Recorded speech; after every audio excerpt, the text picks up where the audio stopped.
Hello and welcome to another podcast of Father and Joe. I'm Joe Rocky here with Father Boniface Hicks. And Father, I apologize because I knew that you were writing a book and I knew that you were completing it, but I did not know that this was your second book. So, with that being said, since obviously you wrote it, why don't you give everyone out there kind of the summary of what it's about and why it's worth listening to? Because obviously it pertains to this podcast. Yeah, thanks, Joe. It tells you how non-self-promoting I am that it never even crossed my mind that we would talk about the book on the podcast. So this is why I need you, Joe. Thanks. Um, yeah, it's my second book, co-authored with Father Tom Acklin, who is also a Benedictine from St. Vincent, one of my um, monastic brothers here, and also he's been a real spiritual father for me for pretty much my whole monastic life. Has taught me a tremendous amount. We wrote our first book on spiritual direction, and it's published by Emmaus Road. It's called Spiritual Direction, a guide for sharing the Father's love. And Father Tom has given a tremendous amount of spiritual direction over the past 45 years, and gives me spiritual direction and also taught me to be a spiritual director. And now the two of us have formed a spiritual direction formation program to form spiritual directors through the St. Vincent Seminary Institute for Ministry Formation. That's a lot of things there. But in any event, spiritual direction is something that we both have a real passion for. And it was a joy to write a book about it. We just sat down and talked with each other. I took a lot of notes, let him talk a lot. And because we both do spiritual direction and he really taught me everything he said, I understood from the inside out.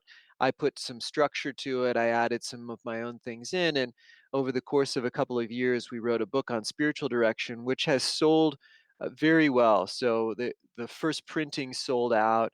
A lot of spiritual direction formation programs are using it as the principal text, and it really has gotten a lot of appreciation. So I'm just very happy about that. I feel very good about it.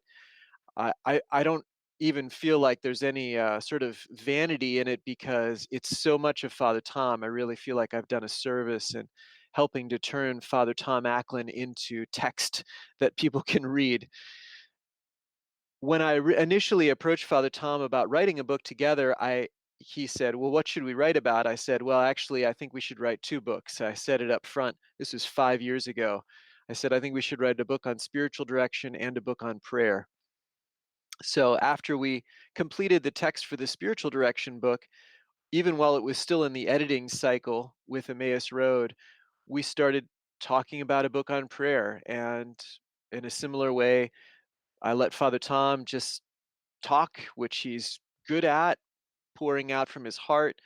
Again, a tremendous amount of experience. He's really invested himself into prayer, into the dynamics of prayer, the depths of prayer from his own experience, and also through the experience of others, which we receive in spiritual direction. So, Father Tom and I both have quite a bit of experience from our own prayer and have been very conscious and intentional about it. And then also hearing how the prayer of others unfolds and develops. And then, of course, just drawing from the teaching of our Catholic faith and the example of the saints throughout the ages. And both of us have read extensively and taught quite a bit on these subjects. And so, our second book, which is coming out uh, now-ish, the second week of February 2020, is called Personal Prayer, a Guide for Receiving the Father's Love. And the titles are intentionally similar, and I really consider the two books to be companion volumes.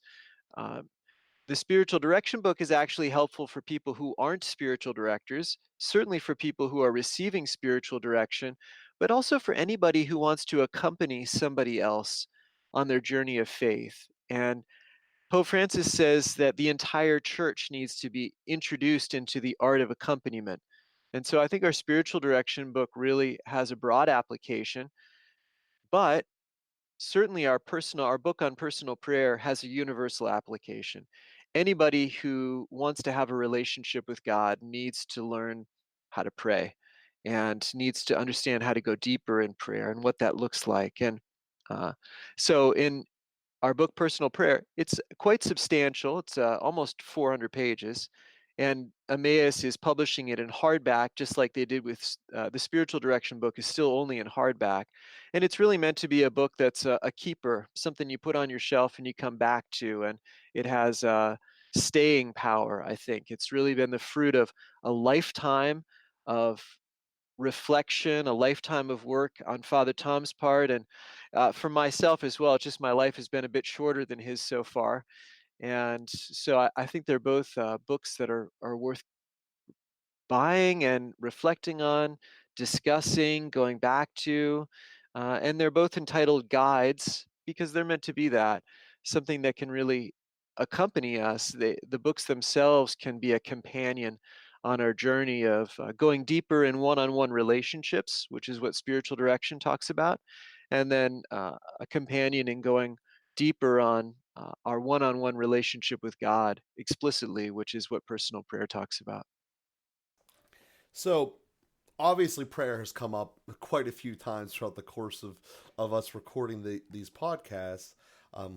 And this book began, as you said there, before we've even started doing these. So just to make sure I'm didn't miss something there, the second book, the one on prayer here, is pretty much any person can pick up and start using. But from the spiritual development standpoint, there's kind of a built-in prerequisite that you need to already have, just to make sure I got that right.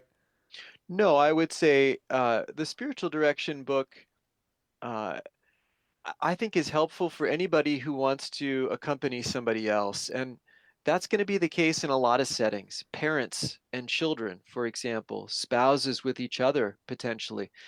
Really, the dynamics of listening in a deeper than superficial or informational way.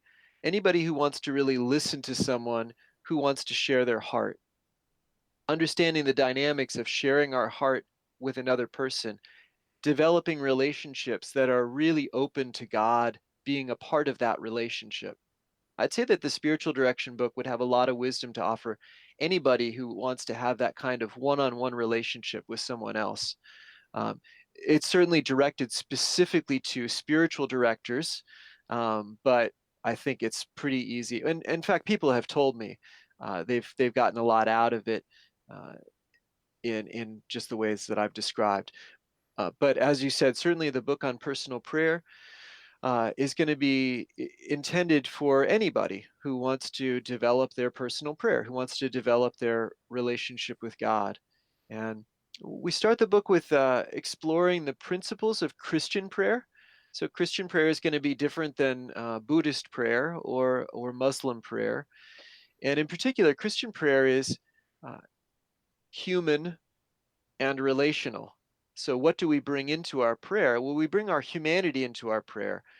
That is to say, our mind and our will, but also our bodies and our feelings. Our whole humanity gets involved in our prayer. And we don't amputate our feelings, we don't amputate our bodies in order to pray like angels. God made us human beings, and He wants us to pray like human beings. And so we explore some of the dimensions of that. And sometimes that's cause of struggle in our prayer. Our feelings, whether it's a kind of restlessness or boredom or fear or our wounds or our anger or our whatever it is, understanding how to bring our feelings into our prayer is a crucial part of prayer. Also, the feelings of enjoyment and hope and those positive feelings that also, delighting in God and enjoying His presence and resting in Him and hoping for more and all of these kinds of things. So we explore some of those human dimensions, and also when our feelings get in the way, sometimes the need for faith in order to persevere, to know that even when we don't feel God's presence, He's still there, and we can trust in that perseverance. And so that brings us into some aspects of the experience of God's silence, the experience cultivating silence in ourselves, the experience of darkness in prayer, and experiencing evil in the world, and how we bring that into prayer, experiencing our own poverty, our spiritual poverty, our limitations, and how we bring that into prayer. Also, our own littleness, childlikeness, and how that goes into prayer. And uh, After exploring those different kind of principles, those dynamics of prayer, those dimensions of prayer, then the second half of the book is looking at more explicit ways of praying. The liturgy, for example, the Mass in particular, how we enter into Mass, which is also going to be human and relational. Um, I should have mentioned the relational part in my overview of the first part of the dimensions of prayer. We're always relating with a person. Who is that person? Actually, three persons: Father, Son, and Holy Spirit. What do those relationships look like? Well, we derive a lot of insight from our other human relationships. But Christian prayer is always relational. It's not a matter of using techniques to generate certain states of consciousness that we would call prayer. It's a matter of relating with persons who have revealed themselves to us. God has revealed himself to us in Jesus Christ. So, learning how to relate in prayer, again, we learn through our human relationships. Um, but then in the second part of the book, how do we experience the Mass? How do we enter into the Mass? How do we pray the Mass? Well, in a human and relational way. And so there are going to be distractions, and there are going to be, the things of our humanity that are going to get in the way, that are going to also be parts of ourselves that we give to the Lord. And in the context of the Mass is itself about a relationship. It's not just a ritual that we carry out to check a box. It's an encounter with a person whom we meet in Jesus Christ. But we look at the liturgical prayer, at Eucharistic adoration, at praying with Scripture, Lectio Divina. We look at praying with the Rosary, the Jesus prayer, and other forms of imageless prayer. We look at also other forms of devotional prayer, and extraordinary forms of prayer, charismatic prayer, praying with the gifts of the Spirit. So explore those kind of concrete applications as well. So anyway, there's a lot. It's pretty substantial teaching on prayer. Yeah, it certainly seems like something that, as much as we'd like to try, I don't think we're going to be able to cover that in a 20 to 30-minute podcast episode on a regular basis. But certainly, given the fact of the popularity of how this particular podcast has grown, that there's certainly a need for that. You know, we look around the world and we just see, for instance, one of the questions that we didn't get to from the high school series we did, which was, why do we go to mass? Why does it matter? And there's an element of that that's just kind of dripping away from this American culture as our phones make us more ADD prone throughout the world. You hear something, you need immediately get to fix it, and as a result, you see many studies out there that's saying, in general, people who are doing that are becoming worse at relations than prior generations, or where they should be. And to get a concrete example through these two texts that relations are important and here's how to do it, and specifically here's relationship with God and here's how to do it, it can really be tremendously needed. So obviously you have more knowledge about this than I do.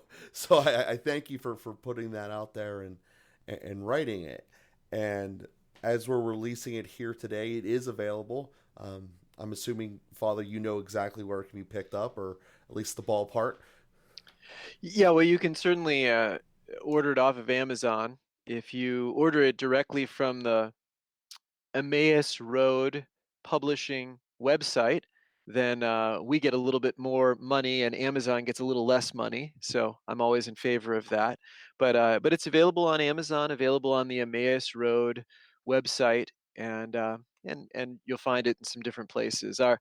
Our book on spiritual direction just appeared in the Ignatius Press catalog. I was kind of excited about that. I love Ignatius Press. So anyway, those things are both out there. Again, the new book is called Personal Prayer: A Guide for Receiving the Father's Love. The book that just came out, our first book is called Spiritual Direction: A Guide for Sharing the Father's Love. And yeah, I think it's a good investment, a good gift, and certainly worth reflecting on.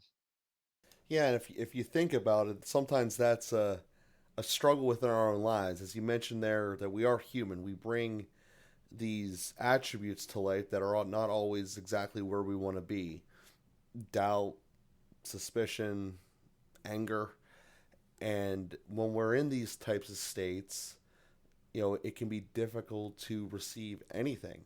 If you're in a spot where you're hurt and you're wounded and you just don't want to hear the other side, you just want to make them, evil or wrong or just someone you don't even want to try to relate to. But to realize that itself inherently is wrong and evil, to try to not be willing to listen, to relate. Doesn't mean you're going to agree with them, but to be able to listen and figure out how to do that better and maybe get a little bit about why they feel that way is a tremendous skill set that when we reject it the most is probably when we need it the most. And to have a foundational piece, as you just said, this guide is meant to be, would really be a lot of benefit for not just our audience, but for everyone out there in totality. So again, I thank you for writing it and for giving us some time here to talk about it. And obviously, I don't want to sell it short. There's so much more you could talk to. I mean, you can't do 400 pages in 16 minutes, but I'd like to take the last 10 minutes or so and kind of dive into what you think one of the best teachings that you could summarize in about 10 minutes to give our audience kind of a feel of what they'll be getting from it. Well, again, personal prayer is human and relational. And I think those are things that we tend to get wrong in our ideas about prayer. We have a way of making prayer this kind of state of consciousness that I'm trying to achieve. I'm going to go into the chapel and I'm going to do these things, and then it's going to cause this thing to happen in me, and then I can check that box and I can move on with my day. It's a little bit more like, getting 10,000 steps in there's a sort of rage and fitness in the health magazines. You do this activity, you take care of this thing, you check this box, and that's good for your health.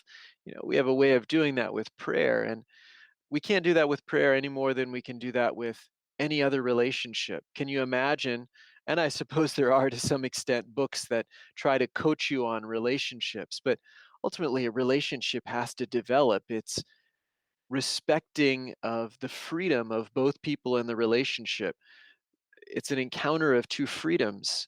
And so there's nothing I can do that forces somebody else to do something, or we wouldn't be free and it wouldn't be a relationship. And so leaving room for the freedom of God is really important in prayer. Now, what does that mean? How free is God going to be? What should we expect from him? Is he just going to turn his back on us one day? Is he going to delight us in a different day? What do we expect from the freedom of God? Well, there's some parameters on that because of who God is.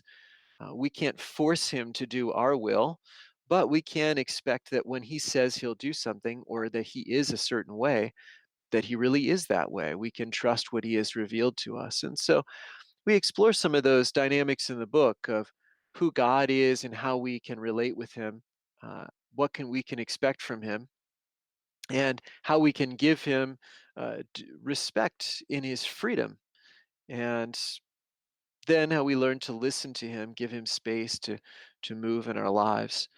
And on the other hand, what do we bring to prayer? Well, again, we bring our humanity, and we're always in danger of trying to present only the best parts of ourselves. We do that in all kinds of relationships, but we do that only in relationships where we don't trust that we will be loved. When we're first getting to know somebody and we don't know if they'll reject us, we tend to show them the best parts of ourselves if we can handle it, if we can manage it. If we can show off our successes, if we can show off our intelligence, if we can show off our good looks and our nice wardrobe and our fancy car, we do those show off parts of us because ultimately we don't trust the person. We don't trust that they're going to accept us unconditionally. And so we might start our relationship with God that way, but God forbid we finish it that way. We should finish our relationship with God. We should grow into a real relationship of trust that we accept, that we do believe He will accept us unconditionally, that when He sees our sins, when He sees our limitations, when He sees our failures, when He sees how poorly we love Him and obey Him, and that we don't hide that stuff from Him, but we go to Him right with that stuff. And we see that He still loves us, and that He helps us to grow, and He helps us to heal. And He does as a real friend should do, as a real lover should do, as a real father should do. He does that with us. He takes us by the hand and He walks with us. So learning to know what to expect from God and how to relate with Him, and knowing how to bring our humanity, such as it is, to Him are really the key aspects that we explore in our book, Personal Prayer. And you can see how each of those, in their own right, have so much significance. Um, if you go into a situation, you know, only showing the parts of you that you want to show, how that inherently is putting a block up within yourself. And obviously, this is specifically talking about relationships with God, but we can see how we're doing that in general with relations with our own lives. We only have one dimension of ourselves shown to someone else, and as we have better relationships, more and more of ourselves open up. And to an extent that naturally has to be that way. You just meet someone for the first time, you're gonna show yourself in that context.